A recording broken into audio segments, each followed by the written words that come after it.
Petti. Surya Gini Petti.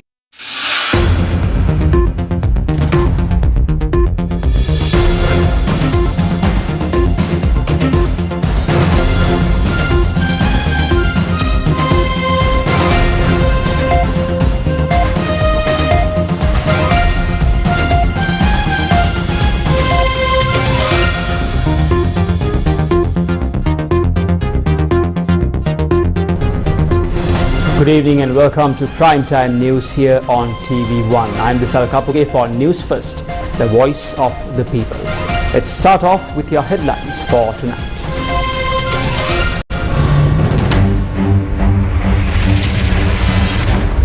90 Sri Lankan women abused in Oman under the care of the Sri Lankan embassy. Protest opposite police headquarters against repression. Detained under the PTA, what will be the fate of student leaders when detention period lapses on Friday? ප්‍රජාතන්ත්‍රවාදී විරෝධී මේ රඳවා තබා ගැනීම වැරදි ඒ නිසා වහාම මේ detention order එක කැන්සල් කරන්න. Kirialla's question on dollar revenue generation heats up parliament. මුදල්ල මෙතුමා දැන් කොහොමද මේ 12 බිලියන් ඩොලර්ස් හොයාගන්නේ ලබන අවුරුද්දට? තව පොඩ්ඩක් ගන්න පුළුවන් තව ඩොලර් බිලියන 5ක් හොයන්නේ කොහොමද කියලා. දැන් මම කඩගාටු වෙනවා මොකද මෙවුවා දිවාග තියෙන්න ඕන ප්‍රශ්න. ආණ්ඩුවට උත්තර නැහැ. Economic crime. South African president celebrates birthday in Sri Lanka.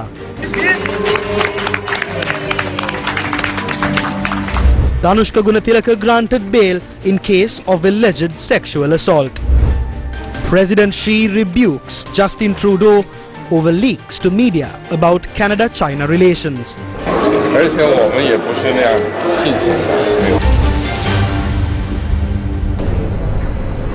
And now in your top story, the Sri Lankan mission in Oman has made it clear that if people are entering the Sultanate of Oman for employment, they must enter through the proper channels. The announcement came following multiple Newsfirst revelations about Sri Lankan women being trafficked to Oman using visit visa and then sold for sex.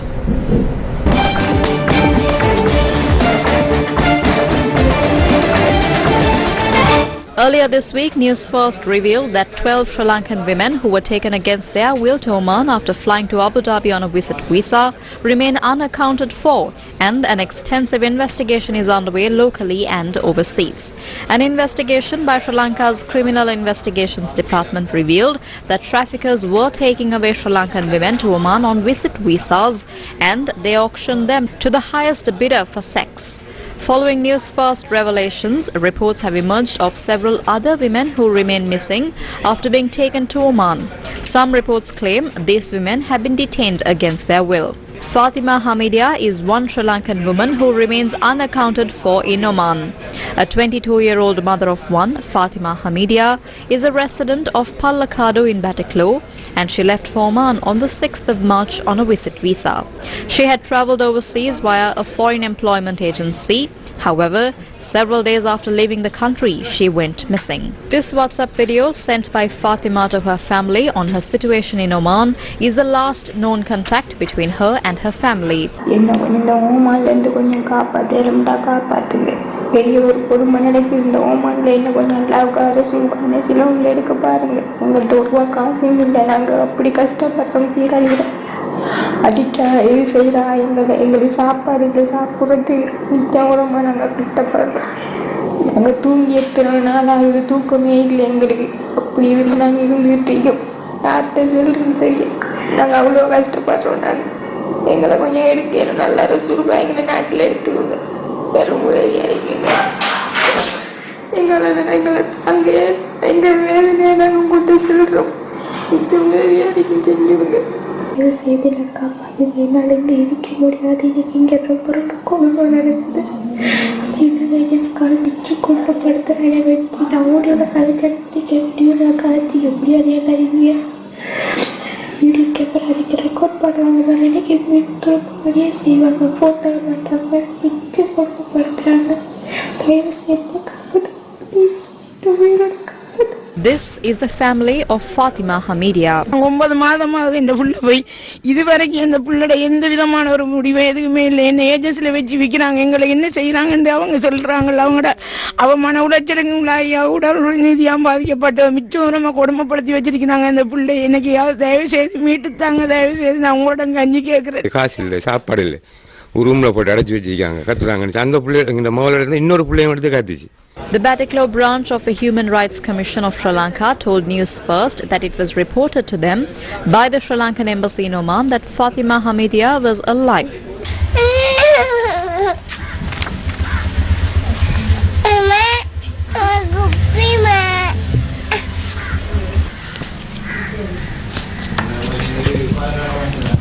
However, the investigation by the Criminal Investigations Department revealed that an officer at the safe house operated by the Sri Lankan missing in Oman was sexually abusing helpless Sri Lankan women.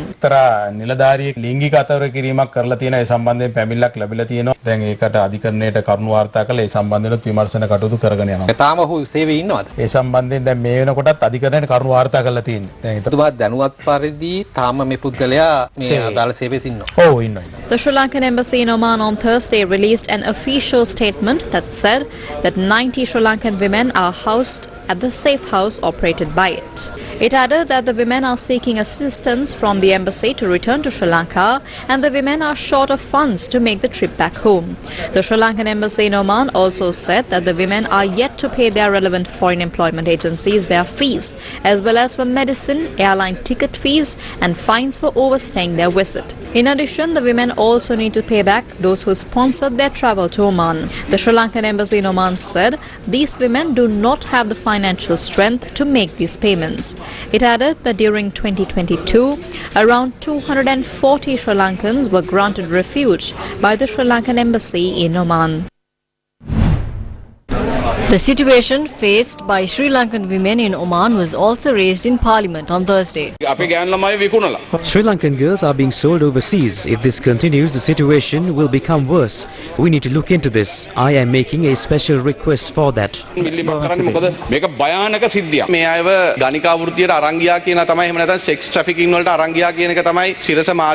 The Sirasa News reported that these women were trafficked for sex. These are mothers and sisters of our people. The government must intervene and implement a program.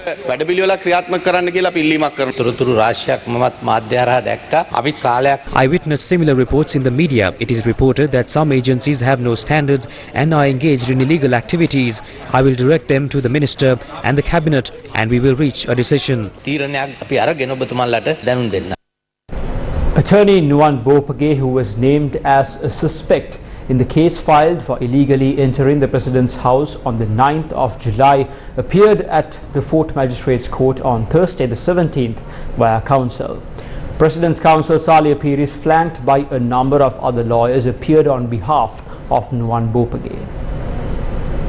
Attorney Nuwan Bopage was named as suspect number 59 in the case filed for illegally entering the President's house on the 9th of July 2022 and was released on a 500,000 rupee personal bail by Fort Magistrates Tilinagamage. As per court order, Attorney Nuwan Bopage must appear at the Colombo Central Crimes Division at 10 a.m. on Saturday to provide a statement.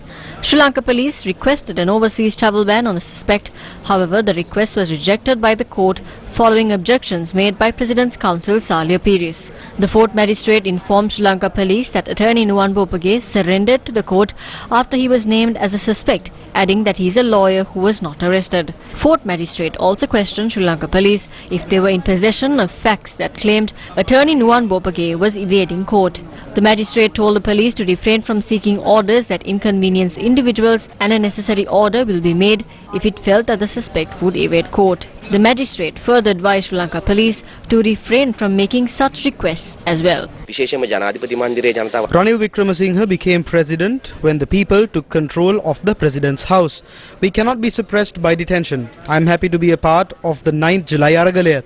If it is criminal to be a part of it, I am happy to be a criminal. අරගලේ කොටස්කාරයෙක් වෙන්න ලැබීම ගැන ඒ අරගලයට සම්බන්ධ වුණ අය අපරාධකරුවොත් ඒ ඉබඳු අපරාධකරුවෙක් වෙන්න ලැබීම පිළිබඳව අතිශයින්ම සතුටු වෙනවා. Several civil groups protested opposite the police headquarters, calling for prompt and legal disciplinary action against the officers attached to the Panadura police who were involved in the incident in which 2 female officers were manhandled during a protest.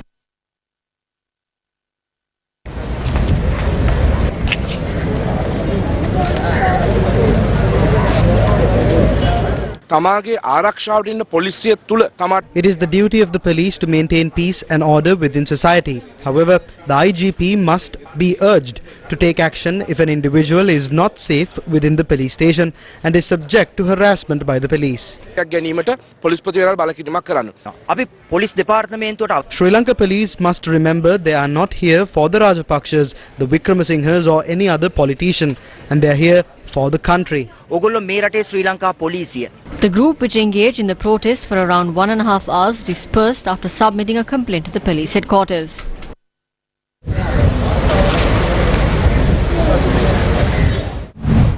Meanwhile, a group including the Aragale Amma Varun organization also engaged in a silent protest opposite the police headquarters, calling for immediate action to be taken regarding officers who treat women in a cruel, inhuman and disrespectful manner. It is shameful that hundreds of police officers, including high-ranking officers, harass 2 women on the street. They cannot stop 2 women from walking on the pavement. They stopped us despite knowing that it was wrong. The group later filed a complaint with the police headquarters regarding the incident. We are really disturbed to see incidences like this. We question the police if this is the situation within the police stations and also within the police department, and if this is the way that they are treating their own colleagues. What about the women who go to the police stations to complain, to make complaints about abuse or domestic violence or any other incidences? So we feel and we know that as women we are not safe in this country. Please serve justice to the women of this country. Student leaders detained under the PTA were remanded under normal procedure on Thursday the 17th evening, just hours away from when the 90-day detention order on them was to come to an end. This comes following a strongly worded letter sent to the President by the Human Rights Commission of Sri Lanka and massive public outcry. The convener of the Inter-University Students Federation, Wasantha Mudalige, and convener of the Inter-University Bhikkhu Federation, Venerable Galveva Siridhamathero, who are detained under the Prevention of Terrorism Act for 90 days, were remanded by the court. Colombo Additional Magistrate N.L. Mahavatta ordered for the duo to be remanded based on the request made by the Terrorist Investigation Division to remand them until Attorney General's advice is obtained. The 90-day detention period for Wasantha Mudalige and Venerable Galveva Siridhamathero was to end on Friday. The acting convener of the Inter-University Students Federation, Terence Rodrigo, and the brother of IUSF convener Wasantha Mudalige visited the Human Rights Commission of Sri Lanka. The 90-day detention period of Wasantha Mudalige and Venerable Galveva Siridhamathero ends on Friday, and they discussed the steps taken by the Human Rights Commission on their comrades. The Human Rights Commission of Sri Lanka said that it addressed a letter to the President stating that the detention is undemocratic and unlawful. The Human Rights Commission had requested to apply the normal law. Another letter was sent to the President on the matter. If they attempt to detain our comrades any further, that would be a wrong move by Ranil Wickramasinghe. Amnesty International has called on Sri Lanka to drop the terror charges against student leaders who are detained for 90 days. Amnesty International South Asia regional researcher Tyagi Ruwanpatirana said the continued targeted persecution of student leaders in Sri Lanka has a chilling effect on civil society and the right to protest. In response to the detention for over 90 days of student leaders Wasantha Mudalige and Galveva Siridhamathero under the Draconian Prevention of Terrorism Act, she said the baseless terror charges against Wasantha Mudalige and Galveva Siridhamathero must be immediately dropped and any extension of the detention order must be stopped.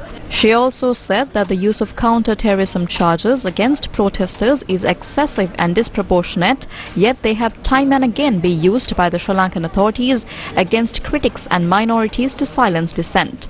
Sri Lankan student leaders Vasantha Mudalage, the convener of the Inter-University Students' Federation, and Galwava Siridhammathera, the convener of the Inter-University Bhikkhu Federation, have been detained by the Sri Lankan authorities since the 18th of August 2022. Their family members and lawyer have raised concerns about their safety and deteriorating health while in detention.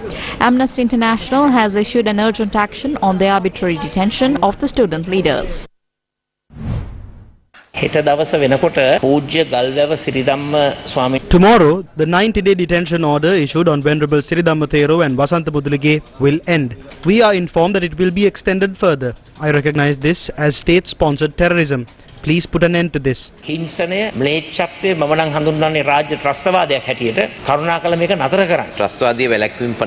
steps were taken according to the provisions of the Prevention of Terrorism Act. I will direct your question to the subject minister. These detention orders last for 90 days. Legal provisions are there for further detentions. Can you please inform the House on what terrorist activities were carried out by Siridhammathero and Vasantha Mudalage? According to the detention orders, revealing information regarding the arrests depend on the B report released by the relevant police and the relevant sub-reports. I need time for this. I will inform you after consulting the subject minister. A vigil opposing repression took place in Colombo this evening.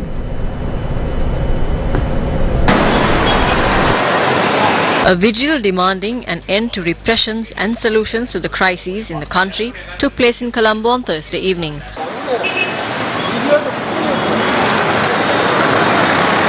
There was a small number of protesters, but a strong police force was prepared for them.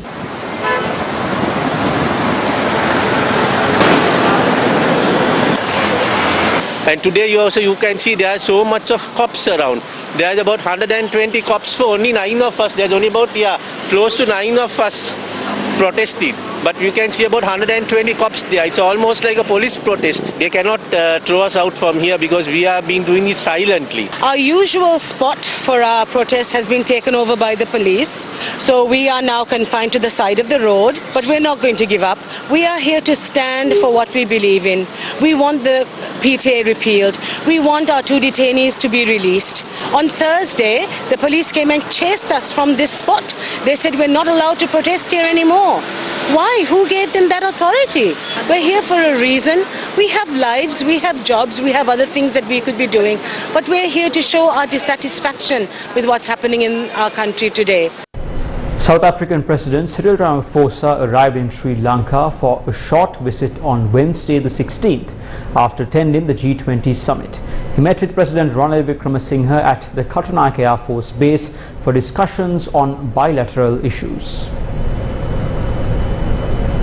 South African President Cyril Ramaphosa was welcomed at the Bandaranaike International Airport by Minister of Foreign Affairs, President's Counsel Ali Sabri.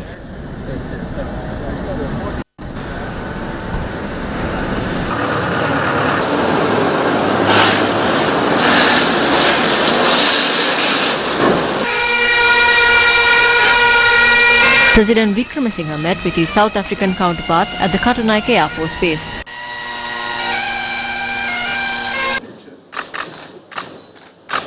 Discussions also focused on receiving South African assistance, guidance and counselling in setting up a credible truth-seeking mechanism to achieve a lasting reconciliation amongst communities.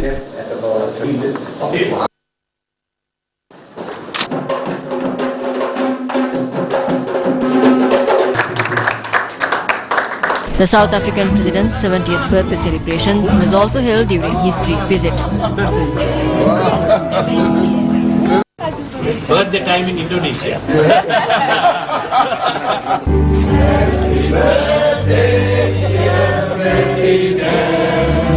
Happy birthday to you. Thank you. There you go. Oh my.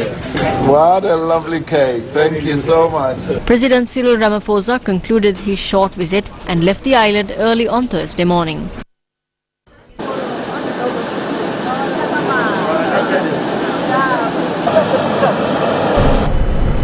participation of the Speaker of Maldives as a presidential advisor representing Sri Lanka to the COP20 summit in Egypt was a topic of discussion in Parliament.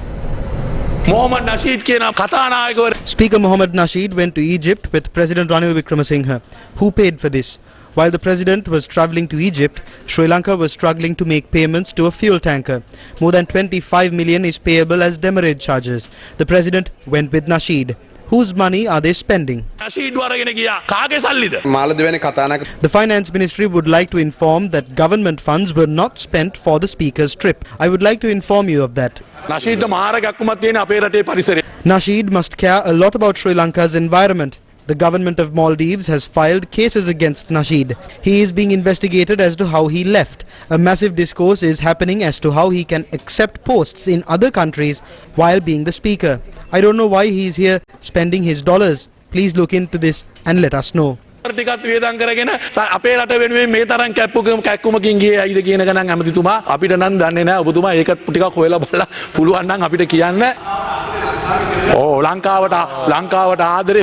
Yes, he loves Sri Lanka, as you said.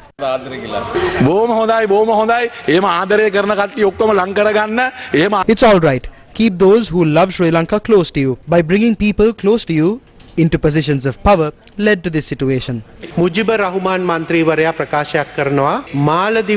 Parliamentarian Mujibur Rahman spoke about how the president was escorted by the Maldivian speaker to a foreign country by spending government funds. As soon as I got to know about that, I looked into this. This is a complete lie. I got to know that the Maldivian speaker was about to head to Egypt after obtaining money from Mujibur Rahman. After Mujibur Rahman spent all the money to bring people to hoot at Sajid Premadasa, he did not have any to give to the Maldivian speaker. News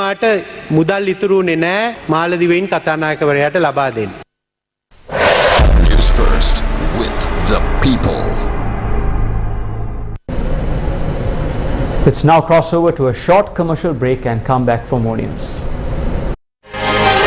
News First, main sponsor.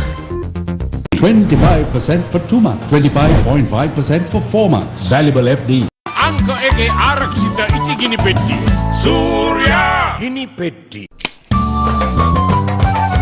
Lovatama eliya denna dilena Surya. Amataka vinnema නැති namage Surya. Mohotin dalvena gini kura Surya. Kavadat namagat gini petti Surya. Kavadat namagat gini petti Surya. Kavadat kotanat samage vishwasya dinagat anka ege arakshita iti gini petti. Surya gini petti. Ivan satutin inne wiring karala. Wiring kiruwe Eslon Polycon yodala. For your safety and the protection of the wires used in networking and AC wiring, Eslon Polycon cable trunking. Thank you for staying with us. Now back with your news. Sri Lankan international cricket star Dhanushka Gunathilaka was granted bail by an Australian court after he agreed to offer up $150,000 surety, hand over his passport and agree to a Tinder ban. In Sri Lankan rupees, that's over 30 million. A bail hearing for Dhanushka Gunathilaka was taken up at the Sydney's Downing Centre local court on Thursday. The top order batsman was produced to court via video link and is charged with 4 counts of sexual intercourse without consent. Attorney Murugan Thangaraj appeared for the cricketer and said the case against his client was not strong and that there was no medical evidence to support the allegations of rape or choking. Counsel said that Gunathilaka had the support of the Sri Lankan Cricket Association and the government and noted that if bail is rejected, his cricketing career would be over. Bail was granted with a $150,000 Australian dollar surety and various conditions, including Gunathilaka not using Tinder or any other dating apps. Magistrate Janet Wellquist granted bail with strict conditions. He report daily to police, observe a curfew between 9 p.m. and 6 a.m. and hand over his passport. She also imposed restrictions on his accessing existing social media accounts including Facebook and Instagram, except in presence of his lawyers, and banned him completely from the dating app Tinder.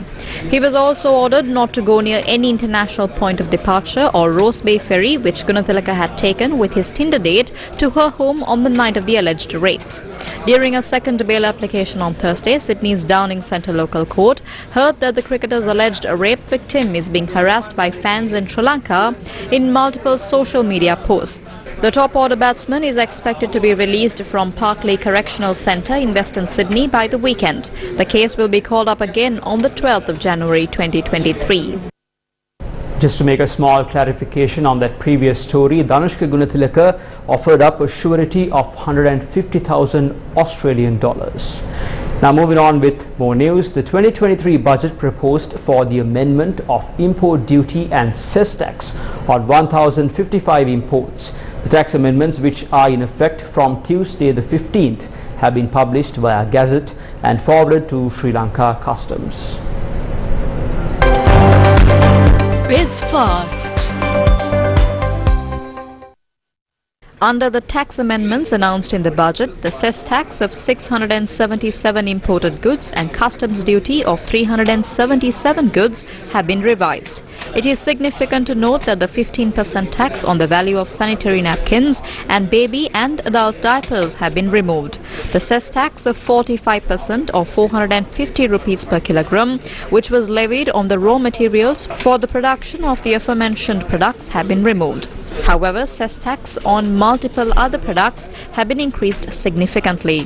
The tax on a kilogram of bee onions have been increased from 15 rupees to 30 rupees, and the tax on a kilogram of red onions have been increased from 110 rupees to 220 rupees. The tax on a kilogram of garlic have been doubled from 150 rupees to 300 rupees, and the tax on a kilogram of palm oil was increased from 33 rupees to 75 rupees.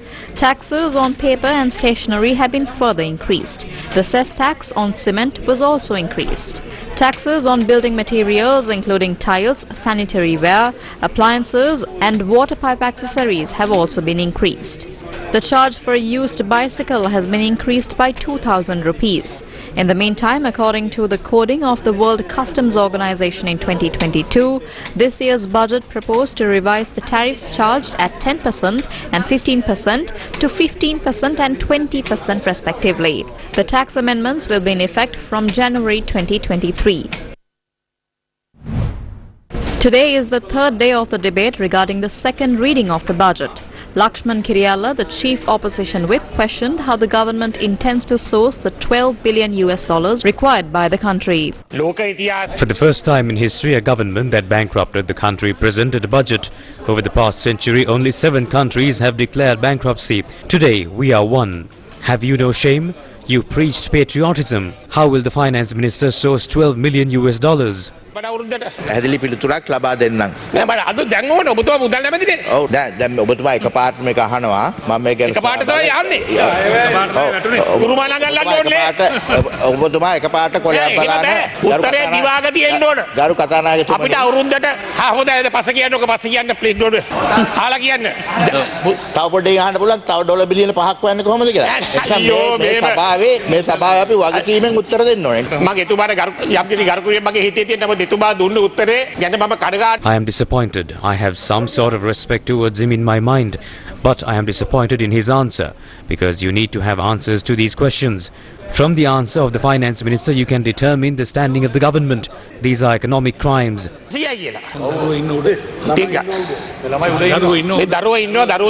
Someone told me today that a CR book is 800 rupees. These are children here. They know more than we do. The children should applaud us for speaking like this.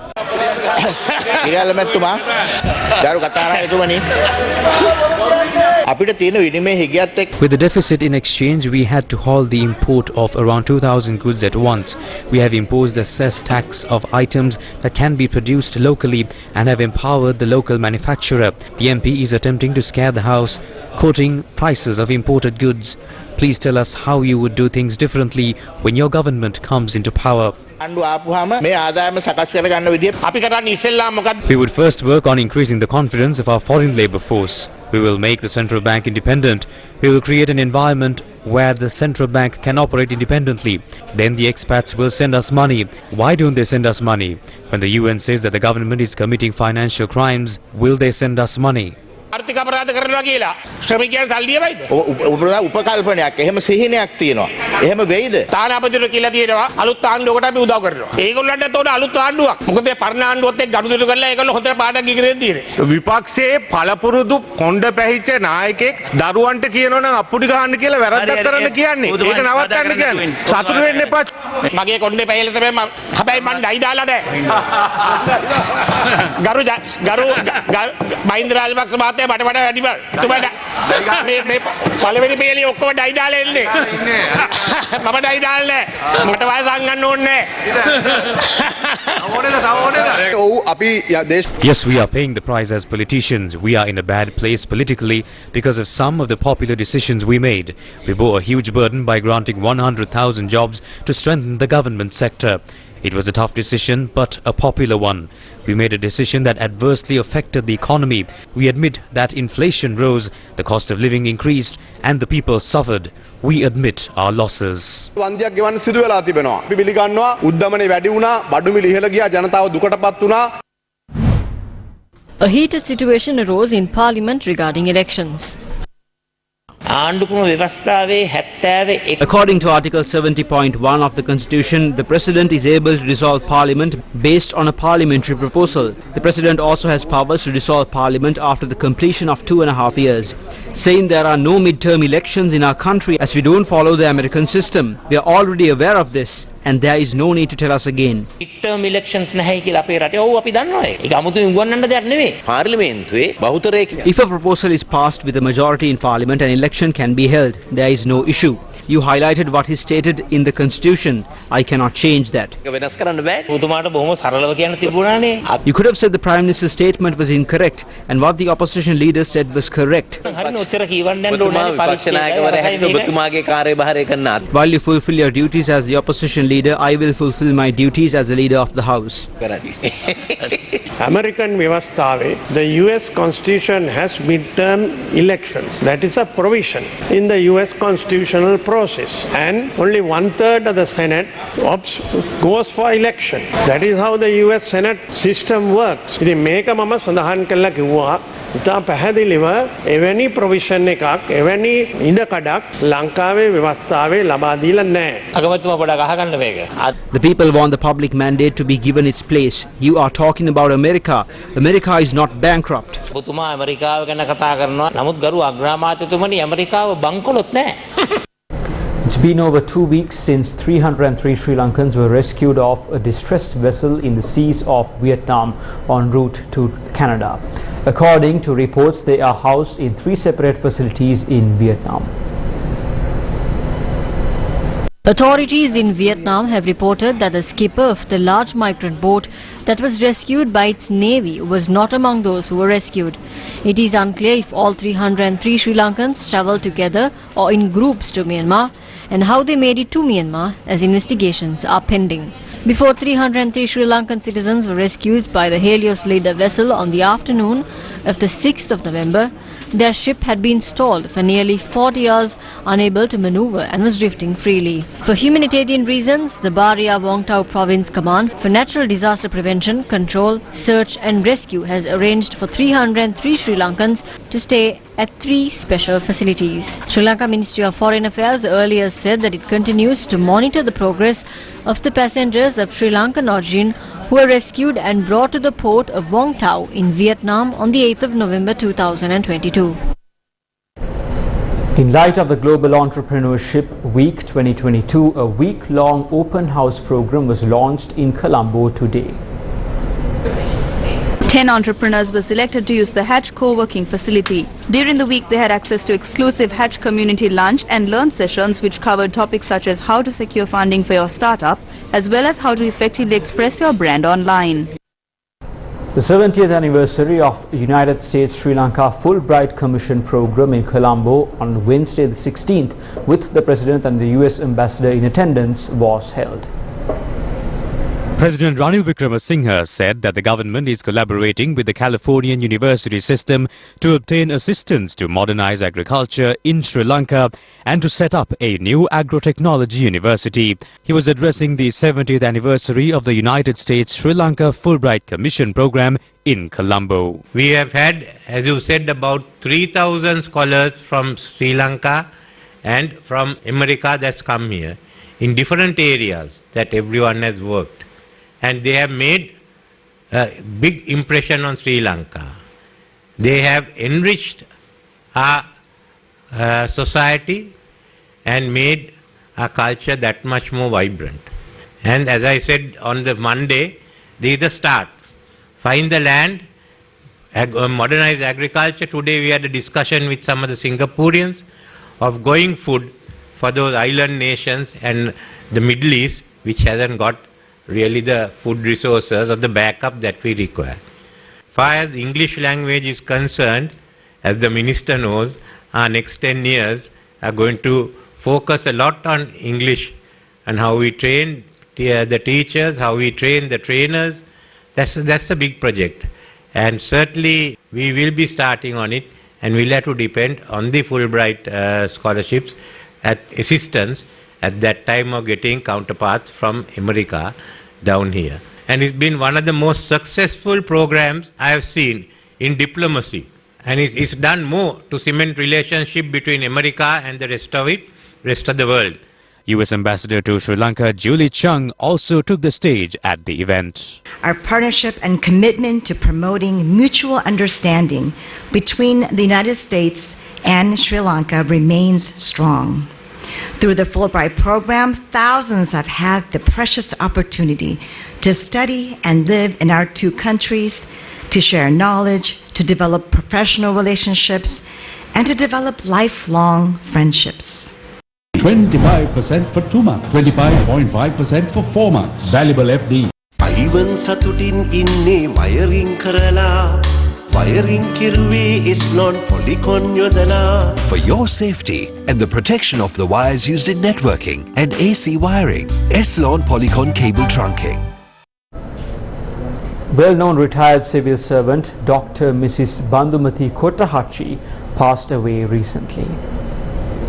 Dr. Kottahachi did a yeoman service to Sri Lanka's university education sector when she served as the Director for Planning and Research at the University Grants Commission and also as a consultant at the Sri Lanka Institute of Development Administration. A past student of Visakha Vidyalaya, Dr. Kottahachi was in fact the very first A-level math student at Visakha. She then became one of only about 10 women who pursued STEM degrees at the University of Colombo at the time. A Colombo Plan scholar at the prestigious London School of Economics, Dr. Kottahachi helped computerize university admissions in Sri Lanka for the first time, which resulted in drastically reducing processing time and expediting results. Dr. Kottahachi also helped many young Sri Lankans on the path to successful careers, as she was a volunteer mentor to many students over the years and helped them to identify higher education options and choices.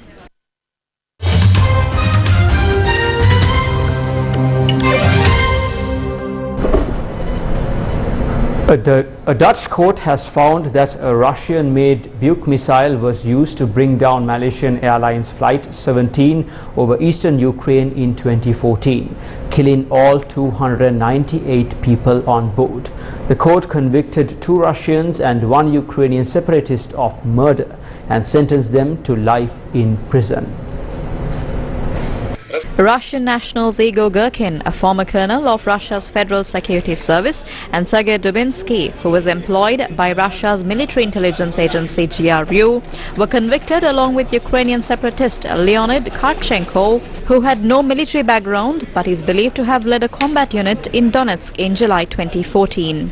A 4th suspect, Russian national Oleg Pulatov, a former soldier of the Russian Special Forces Spetsnaz GRU, was acquitted. The plane was flying over a region at the epicenter of fighting between pro-Russian separatists and Ukrainian forces, the precursor to the current war. MH17 was on its way from Amsterdam to Kuala Lumpur on the 17th of July 2014 when it was shot out of the sky over territory held by pro-Russian rebels in eastern Ukraine. Я понял, там держите оцепление, гражданских не пускайте. Все, давайте, скоро будем. А нет. Это гражданский. Оранжевого цвета? Оранжевого, да. Желтый, черный ящик. Давай. Ищи черный ящик, мужики. Chinese President Xi Jinping on Wednesday the 16th criticized Canadian Prime Minister Justin Trudeau, accusing him of leaking details of their closed-door meeting at the G20 summit. The exchange was captured in a video which showed a rare public display of annoyance by the Chinese leader. If everything we discuss is then leaked to the paper, that's not appropriate. And that's not how the way the conversation was conducted.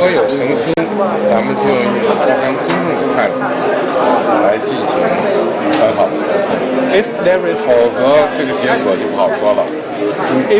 sincerity on your part, free and open and frank dialogue, and that is what we will continue to have. We will continue to look to work constructively together, but there will be things we will disagree on, and we will have to. Let's create the conditions first.